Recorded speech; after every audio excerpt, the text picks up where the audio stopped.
Shalom. Shalom. Selamat pagi. Ada sukacita? Kok lemes banget? Ada sukacita teman-teman?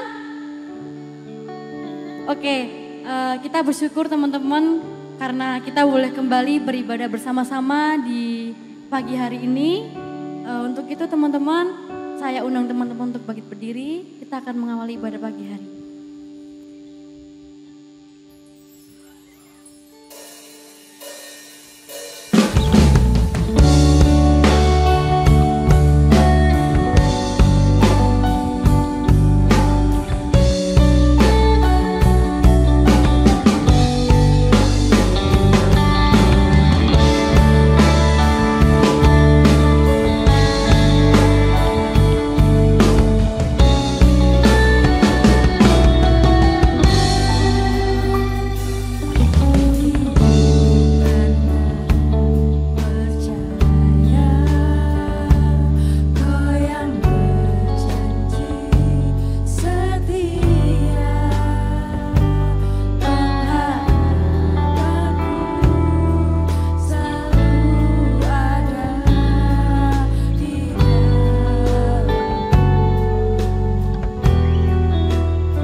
berkat-Mu hari ini. Sekarang kami bisa berkumpul kembali di gereja ini. Sekarang kami akan memuji dan memuliakan nama-Mu. Di dalam nama Tuhan Yesus, haleluya, amin. Amin. Masih semangat muji Tuhan teman-teman? Ada sukacita? Ada sukacita teman-teman? Biar sukacita kasih jabat tangan teman kanan kiri sambil bilang Tuhan Yesus baik. Kita percaya teman-teman bahwa kita punya Tuhan Raja Pemenang, Raja atas segala raja, amin teman-teman. Oke, untuk itu kita naikkan pujian syukur kita.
memuji Tuhan teman-teman? Lambaikan tangan dong. Mari kita nyanyikan satu lagu pujian.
teman-teman sebelum kita memasuki firman, kita menyanyikan satu lagu pujian terakhir.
Kami memuji nama-Mu Tuhan sebab Engkau baik atas hidup kami.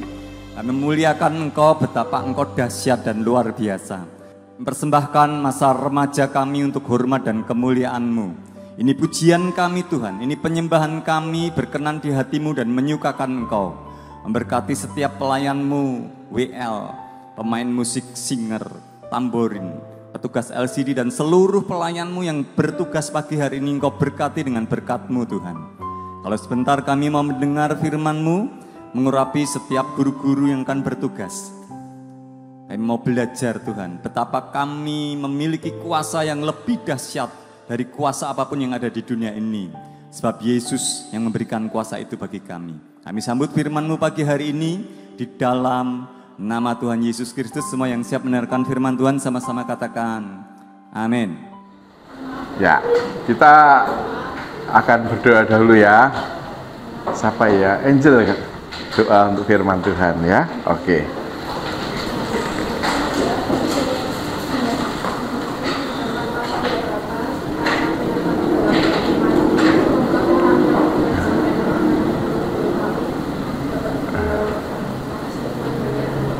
Amin ya. Oke, kita akan mulai. Pada minggu ini kita meneruskan ya tema besar bulan April ini, gembala yang penuh dengan kuasa dan kemenangan. Jadi gembala kita, siapa gembala kita? Siapa gembala kita? Tuhan Yesus. Dia itu memiliki kuasa dan kemenangan. Saat dia disalib, itu menebus dosa manusia.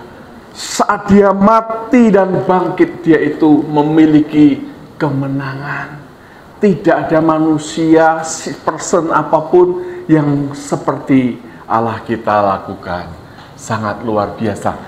Dan berita bagusnya adalah bahwa kuasa dan kemenangannya itu bukan untuk gembala atau Tuhan sendiri, tetapi untuk kita, para pengikutnya, ya, anak-anak Tuhan, diberi kuasa dan kemenangan. Kita mau belajar minggu ini, yaitu tentang Paulus mengusir roh tenung di Filipi. Ya. Ini kita nanti akan melihat peristiwanya seperti apa, dan kita juga nanti akan menerapkan dalam kehidupan kita. Bagaimana kita seharusnya untuk kita boleh mengerti dan menerima bahwa gembala kita ini gembala yang penuh dengan kuasa dan kemenangan, dan itu dianugerahkan bagi kita. Yuk kita membuka pertama dalam Kisah 16 ayat 16 sampai 18. Mari kita baca bersama-sama kisah ini dalam kisah ya, dalam Kisah 16 ayat 16. Oke, kita baca ya sampai 18 ya. 1, 2, 3. Pada suatu kali ketika kami pergi ke tempat sembahyang itu, kami bertemu dengan seorang hamba perempuan yang mempunyai roh tenung. Dengan tenungan-tenungannya, tuan-tuannya memperoleh penghasilan besar. Ia mengikuti Paulus dan kami dari belakang sambil berseru, katanya, "Orang-orang ini adalah hamba Allah yang maha tinggi. Mereka memberitakan kepadamu jalan keselamatan." Hal itu dilakukannya beberapa hari lamanya, tetapi ketika Paulus tidak tahan lagi dengan gangguan itu, ia berpaling dan berkata kepada roh itu, "Demi nama Yesus Kristus, aku menyuruh engkau keluar dari perempuan ini." Seketika itu juga keluarlah roh itu. Ada satu peristiwa di mana saat itu Paulus sedang ada di kota Filipi dan mendapat gangguan, ya. Bukannya mereka perempuan ini membantu, ya, seperti mempromosikan, "Loh inilah, ya, hamba Allah yang maha tinggi, tetapi itu mengganggu, bukan untuk kayak mempromosikan yang baik, tapi justru mengganggu dan agar dia dapat nama seperti itu. Dan Paulus saat itu dia merasa terganggu dan memang itu mengganggu pekerjaan pelayanan, maka Paulus mengusir roh tenung itu. Nah, jadi di dalam manusia ini, perempuan ini, ternyata ada roh tenung, ada roh lain selain daripada roh Allah, roh tenung yang mengganggu pelayanan daripada Paulus ini. Dan seperti yang kita tadi sampaikan bahwa gembala ini yang penuh dengan kuasa ini memberikan kuasa dan kemenangannya kepada anak-anaknya, ya, untuk bisa melakukan mengusir setan. Nah, coba kita akan perkuat dengan ayat mas kita ini. Coba dibaca bareng-bareng dengan Markus 16 ayat 17. Yuk kita coba lihat ke Markus 16 ayat 17. Yuk baca bareng-bareng ya. Ini lebih kuat lagi. Bahkan Tuhan sendiri yang mengatakan ini. Markus 16 ayat 17. Baca bareng-bareng ya. 1, 2, 3. Tanda-tanda ini akan menyertai orang-orang yang percaya. Mereka akan mengusir setan-setan demi namaku. Mereka akan berbicara dalam bahasa-bahasa yang baru bagi mereka. Nah, yang kita garis bawahi tadi yang bagian A ya, bahwa orang-orang yang percaya, ya, mereka akan mengusir setan-setan demi namaku, K-nya K besar, demi nama Tuhan Yesus Kristus. Nah, Om Anton ingin katakan kepada kalian bahwa ketahuilah kita sudah menjadi anak Tuhan, kita sudah bertobat, ya, kita mengaku Yesus Kristus adalah Tuhan, dan Dia itu gembala yang penuh dengan kuasa dan kemenangan. Dia itu menganugerahkan kepada kita keselamatan, pemeliharaan, dan Dia memberikan kepada kita ini kuasa. Loh, katakan tadi untuk bisa mengusir setan demi namaku, nama Tuhan Yesus. Ini yang akan menyertai orang-orang percaya, tanda-tanda ini, ya, luar biasa. Harusnya kalian tahu, ya, harusnya kalian bisa merasakan, wow, ternyata dalam kekristenan, menjadi orang Kristen itu luar biasa, ya. Orang Kristen yang beneran, karena saat ini muncul ajaran atau pengertian-pengertian yang lain yang ingin menyesatkan. Ada Kristen progresif. Kristen progresif itu hati-hati. Dia berkata bahwa keselamatan tidak hanya di dalam Yesus Kristus. Keselamatan itu bisa didapat dari melakukan perbuatan-perbuatan baik. Ya, menyesatkan. Dah, kita nggak usah bahas itu, ya. Kita nggak usah gubris, tidak usah kasih komen kalau di medsos, nanti mah tambah rame, ya. Nanti biar hilang sendiri saja. Nah, kembali ke sini. Bahwa kita ini ternyata diberi kuasa bisa mengusir setan, ya. Siapa yang pernah berdoa mengusir setan, mendoakan, kemudian terjadi setan yang ada di dalam orang itu lari, ya, hilang, ya, pergi. Di dalam nama Tuhan Yesus aku usir engkau, keluar. Nggak keluar, usir lagi. Jangan-jangan malah kita yang diusir sama setannya, ya. Hati-hati, ya. Dan lihat bahwa kita diberi kuasa untuk itu, ya. Nah, kalian harus sungguh-sungguh, ya. Kalau ragu-ragu, ya, nanti setannya nggak mau pergi ya, kita yang diusir. Tapi yang benar adalah saat kita berdoa dengan sungguh-sungguh adalah besar kuasanya, dan Tuhan dikatakan bahwa kita pun akan disertai dengan tanda-tanda, salah satunya mengusir setan itu. Nah, maju terus. Sekarang ada satu pertanyaan, apakah orang Kristen bisa dipengaruhi oleh roh jahat? Nah, sekarang boleh jawab dong ya. Bisa nggak orang Kristen dipengaruhi oleh roh jahat? Bisa ya. Yang bilang tidak bisa dipengaruhi, angkat tangan. Ada yang angkat tangan? Nggak ada. Yang punya pendapat, orang Kristen masih bisa dipengaruhi oleh roh jahat. Siapa yang punya pendapat yang kedua? Angkat tangan. Oh iya, ada Eja ya. Yang lain absen. Bisa nggak menurut kamu orang Kristen itu dipengaruhi oleh roh jahat? Bisa? Bisa ya. Kalian tadi jawabnya sudah betul semua ya. Bisa. Ya. Cuman malu-malu aja ya, angkat tangan ya. Oke. Ternyata pertanyaan ini, apakah orang Kristen bisa dipengaruhi oleh roh jahat? Ya. Bisa. Ya. Kepada orang Kristen yang macam bagaimana yang bisa dipengaruhi? Kan Tuhan itu bilang ya, kalau kita udah bertobat ya, kita mengundang Yesus ya masuk di dalam hidup kita ya, kita punya hubungan yang sangat dekat dengan Yesus. Bahkan firman itu adalah pedang bermata dua, itu ada dalam hidup kita ya. Kok bisa dipengaruhi roh jahat? Pasti ada sesuatunya ya, ada sesuatunya.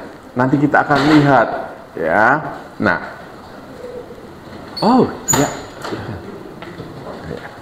oke.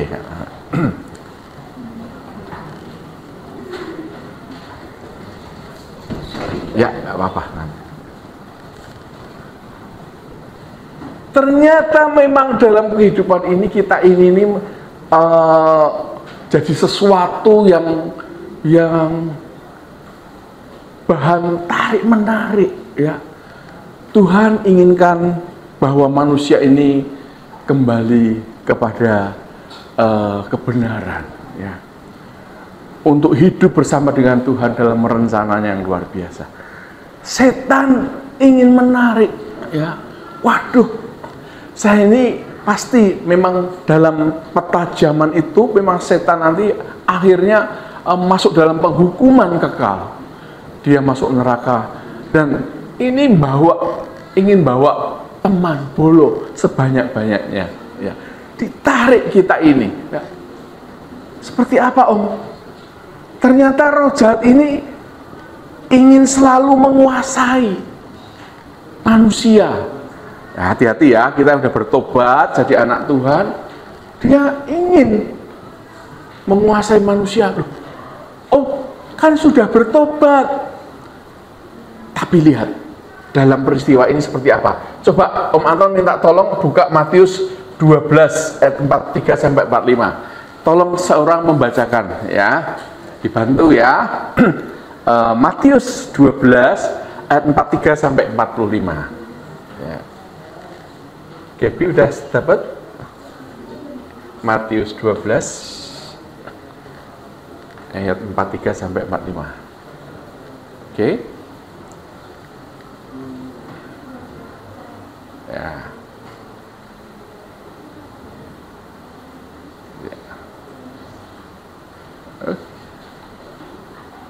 Ya, kita baca, kita dengar yang dibacakan Gaby. Yuk.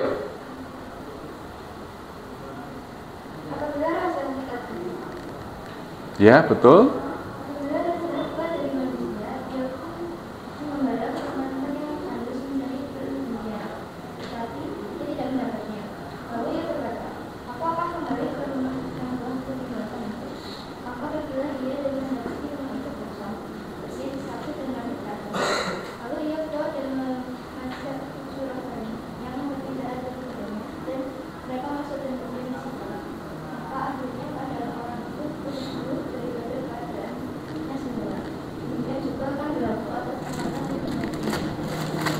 Ya, dikatakan tadi apabila itu roh jahat itu keluar dari manusia, maksudnya manusia ini itu sudah bertobat.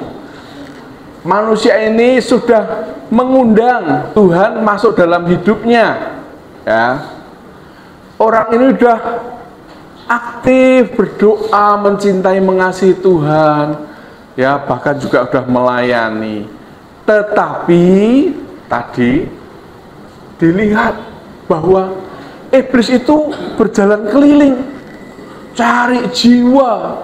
Ya, di sini wah enggak ada, di padang gurun enggak ada. Dia muter tadi yang dibacakan Gaby tadi, ternyata dia menemukan kembali orang yang dulu pernah dia tinggali. Dilihat, loh, dulu aku diusir dalam nama Yesus, diusir dari kehidupan orang ini. Tetapi setelah berlangsung sekian lama, dia melihat kehidupan orang ini, loh, kok sekarang kosong, nggak ada Yesusnya lagi. Sekarang nggak pernah berdoa lagi, nggak pernah baca firman, nggak pernah melayani, ya, nggak pernah ibadah. Nggak ada penguasa yang lain. Si setan iblis itu masuk lagi. Wah, enak, lebih enak. Wah, enak ya ternyata. Kok aku cuma sendirian ya? Aku tak ajak lain, teman-temanku yang lain, 7 roh yang lain. Tadi sebutan tadi siapa? Legion. Jadi banyak roh-roh iblis yang masuk dalam orang itu. Wah, ya sudah. Kalau seperti itu udah kalian tahu orang yang dikuasai oleh roh iblis seperti apa, ya, orang tersebut, ya. Ingat orang yang ada di Gadara itu, Tuhan lepaskan itu dikuasai oleh roh jahat, roh iblis. Hidupnya seperti orang gila, ya, ya kan? Roh jahat ingin selalu menguasai kita. Hati-hati itu, waspadalah, ya, selalu berjaga-jaga, ya. Oleh karenanya itu firman Tuhan berpesan pada kita, jangan buka celah. Kalau kita udah bertobat, ya, kita harus total ikut Tuhan itu. Jangan separuh-separuh, jangan kasih celah dikit pun. Dalam Efesus 4 ayat 27, coba ini ayat pendek sekali kita baca. Yuk, Farel kayaknya udah siap ini. Efesus 4 ayat 27.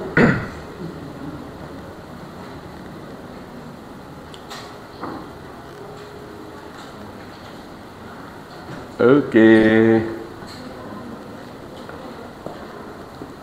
Yuk, udah dapat? Yuk, yang keras yuk, Farel. Ya, sekali lagi yang lebih keras. Ya, dan janganlah beri kesempatan kepada iblis. Saat kita buka celah kesempatan, walaupun itu hanya namanya celah itu gede apa kecil, sempit atau lebar? Sempit. Kita buka, nggak apa-apalah. Dikit-dikit nggak apa-apalah. Dosa-dosa kecil nggak apa-apalah, ya, untuk variasi-variasi aja ini, ya. Ya, ngeri itu. Ada Om Anton diingatkan, ada suatu saat orang bikin di padang gurun zaman dahulu, bikin kemah di padang gurun, ya. Di situ juga orang ini punya piaraan, punya unta sebagai apa namanya, alat transportasinya, ya. Nah, bikin kemah gitu. Nah, kalau di Arab sana, di Timur Tengah sana lah, itu ekstrim cuacanya. Kalau pagi, siang itu panas sekali, ya. Kalau malam dingin sekali. Nah, malam-malam itu si unta itu ngelihat sedikit, ya, ngelihat sedikit ke arah dalam tenda itu, ya. Kemudian tenda itu ada sedikit celah, ya. Si mata atau kepala unta itu semakin melihat, ya, masuk ke dalam kemah itu. Loh, kok enak di dalam kemah ini, rasanya hangat, tidak dingin ya. Dia kepalanya tadi 1/8 masuk 1/4, setengah ya. Akhirnya masuk keseluruhan dan badannya juga ikut masuk. Apa yang terjadi? Kemahnya apa? Roboh, hancur. Karena badan unta itu lebih gede dari badan kita ya. Siapa yang lebih gede dari unta? Badannya. Roboh, rusak. Saat anak Tuhan itu buka celah atas dosa dikit, dosa itu masuk sedikit, gak apa-apa ya, cuman dikit ya. Lama-lama 1/8, 1/4, setengah, full masuk, grup ya, mati, dah tak tertolong ya. Jangan buka celah, dikit-dikit lah gak apa-apa, jangan buka celah ya. Ingat, kita sudah anak Tuhan yang diberi kuasa dan kemenangan ya. Ada satu kesaksian ya, Om Anton pada waktu itu pelayanan di youth, anak muda ya. Ini kita mau lihat bagaimana kita bisa menerima kelepasan. Kalau ada orang yang terikat, ada orang yang ada di dalam penguasaan kuasa kegelapan. Om Anton cerita kesaksian. Waktu itu Om Anton sedang ada di mall, sekitar jam 7 malam ya. Didapat telepon udah lupa ingat gitu ya, nomornya ini ya, karena Om Anton nggak save gitu kan. Dia tanya, Om, ini saya Om, namanya Anita, anak mahasiswa ya. Om, tolong Om, saya ingat nomornya Om Anton. Ternyata dia itu dulu anak youth yang sudah lulus dan pulang ke Jakarta, tapi dia waktu itu ke Jogja dan ingat nomornya Om Anton. Dia minta tolong, Om, tolong doakan saya Om, saya tidak ada damai sejahtera, ada dapat gangguan, bla bla bla bla. Ya udahlah, tapi jangan malam ini ya, besok ya datang ke rumah, ke Bau Sastran, rumah Om Anton waktu di situ. Ya. Kemudian besoknya ya di situ kita doakan ya. Bagaimana seseorang bisa menerima pelepasan? Dia itu dikuasai oleh roh nenek-nenek ya. Jadi Om Anton juga melihat itu, dia di lantai 2 itu kan di rumah Om Anton ada ruangan gitu, ada kaca. Dia ngelihat dirinya sendiri, dia tertawa-tawa. Dia nyebut apa lupa ya. Dia ada kayak kemasukan roh nenek-nenek begitu ya. Nah, kita memuji Tuhan, kita penyembahan ya, disampaikan firman Tuhan ya, dan kita ajak dia bicara, kita ajak supaya dia mau mengakui apa-apa yang sudah terjadi, apa-apa yang sudah dilakukan ya. Ada keterbukaan. Orang ini, Anita ini mengatakan yang sesungguhnya. Dia berkata hal-hal yang membuat dia bisa seperti itu, ya. Keterikatannya itu, dia katakan, ya. Dia mau mengaku dosa-dosanya, ya. Dia mau mengaku dosanya, sebab ada ayat firman Tuhan. Tolong dibacakan ini, 1 Yohanes 1 ayat 9, ya. Eca ya, tolong bacakan 1 Yohanes 1 ayat 9. Apa yang kita bisa lihat dari kebenaran firman Tuhan ini? Ternyata 1 Yohanes 1 ayat 9 berkata apa? Ya. Kita mengaku dosa kita, maka Ia adalah setia dan adil, sehingga Ia akan mengampuni segala dosa kita dan menyucikan kita dari segala kejahatan. Ya, kita diminta mengaku dosa kita. Kalau ada orang atau kita sendiri yang butuh kelepasan ya dari roh jahat, ada keterbukaan mengaku dosa ya, karena firman Tuhan yang memberikan jaminan itu, Dia akan tolong ya.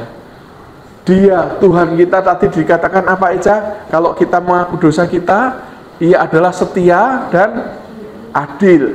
Dia akan apa itu? Mengampuni ya. Itulah Allah kita ya. Kita doakan ya. Tidak cuman sekali kita penyembahan, kita doakan ya. Dia terjatuh ya. Duduk lagi ya, penyembahan lagi ya, firman Tuhan itu kita bacakan lagi ya. Dia mulai melepaskan ya, dia serahkan itu sama Tuhan, kita tengking dalam nama Tuhan Yesus, didoakan ya. Harus ada orang yang mendoakan ini ya. Jadi kalau mau kelepasan harus ada yang mendoakan ya, tidak bisa sendirian ya, ada orang yang menolong. Didoakan, dan saat itulah dia terjatuh kembali. Waktu itu Om Anton lihat ada satu bayangan hitam yang keluar ya. Keluar, Om Anton lihat bayangan itu, wah, tak lihat turun ya, kan lantai 2. Tak pikir nek masuk ke ruangan waktu itu, ke ruangan anak-anak Om Anton waktu itu, waduh, malah bisa pindah ke sana ya toh. Om Anton ingat ini, waduh, kalau dulu orang yang di Gadara itu ya, Tuhan kan usir roh itu ya, roh jahat itu. Pindahnya kemana? Yang orang kerasukan setan di Gadara itu rohnya pindah kemana waktu itu? Ingat? Ada yang Eca, babi ya, babi. Ada 2000 ekor babi, rohnya pindah ya. Bisa, memang roh ini bisa pindah-pindah. Dia lihat tadi, kalau didapatinya ada tempat yang menyenangkan ya, tidak ada Tuhan Yesus di situ ya, dia masuk langsung ya. Bagaimana kita bisa menerima pelepasan? Ada keterbukaan. Kita harus mengaku dosa kita dan kita harus didoakan kelepasan ya. Nah, tentunya kita sebagai anak-anak Tuhan pingin kita telah terima anugerah Tuhan, keselamatan itu, pemeliharaannya, ada jaminan bahwa kita ini setelah kita selesai di dalam dunia ini ada surga yang kita tuju, kita tempati ya. Hidup setelah dilepaskan itu kita harus memiliki hidup yang penuh dengan perkara rohani ya. Apa ya ini dalam Matius 12 ayat 45 ini? Coba ya kita baca sekalian ya, udah ditulis ya. Yuk, kita baca Matius 12 ayat 45 ya. Tolong bacain ya, bisa. Matius 12 ayat 45.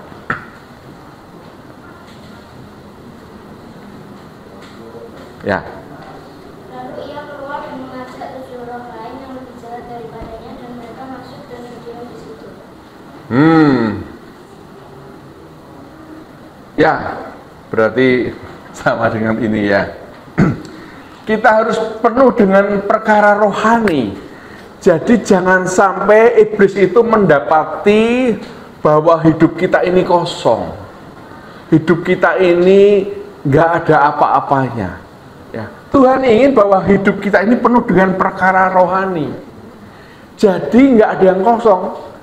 Ya, kalau kosong, ngalamun, ya bahasa Jawa ngalamun, orang suka ngalamun bisa kemasukan, ya roh jahat. Ya, hati-hati.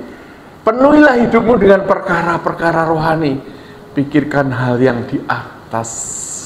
Artinya ya, apa yang kalian lakukan sudah benar.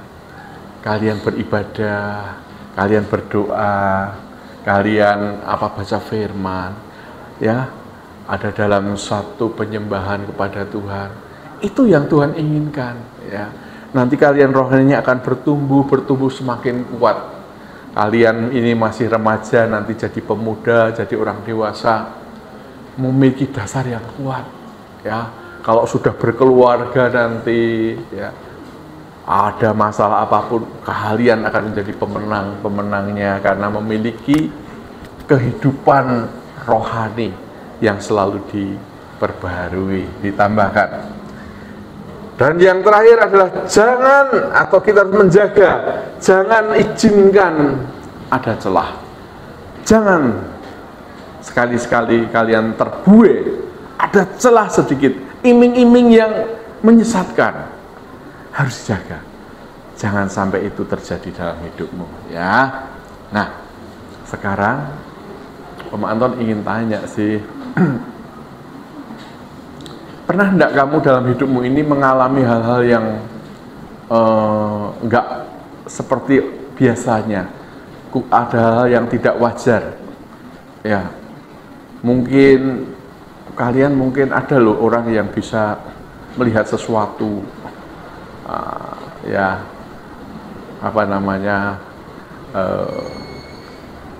makhluk-makhluk yang lain, ya. Atau kamu punya sesuatu ya yang membuat kehidupanmu itu tuh ada yang menakutkan, ya. Adakah hal yang tidak wajar dalam hidupmu, tiba-tiba kamu teriak sendiri seperti itu, ya? Ada enggak? Kalau ditanya, baik-baik semua ya, baik-baik semua ya. Ya. Kalau ada hal-hal yang lain yang mengganggu kehidupanmu, yang itu adalah dari kuasa kegelapan, kuasa iblis, ayo, jangan kita ragu-ragu, ya, untuk kita memperlengkapi diri kita, penuhi dengan roh Tuhan yang ada dalam hidup kita, penuh ya. Nah, tidak ada ruang, tidak ada celah untuk iblis masuk dalam hidup kita, ya. Nah, pada pagi hari ini, walaupun tadi Om Anton sampaikan seperti itu, kalian tidak ada yang angkat tangan, ya. Tetapi kalau ada di antara kalian yang ingin didoakan, nanti kami guru-guru akan mendoakan kalian, ya, untuk supaya kita ini memiliki janji firman Tuhan ini. Kita diberi kuasa bisa mengusir setan, karena itulah tanda-tanda yang menyertai kita. Karena gembala kita adalah gembala yang penuh dengan kuasa dan kemenangan, ya. Amin, ya. Mari kita akan masuk dalam doa. Kita nanti akan mendoakan. Nah, Pak Ibnu akan pimpin dalam doa.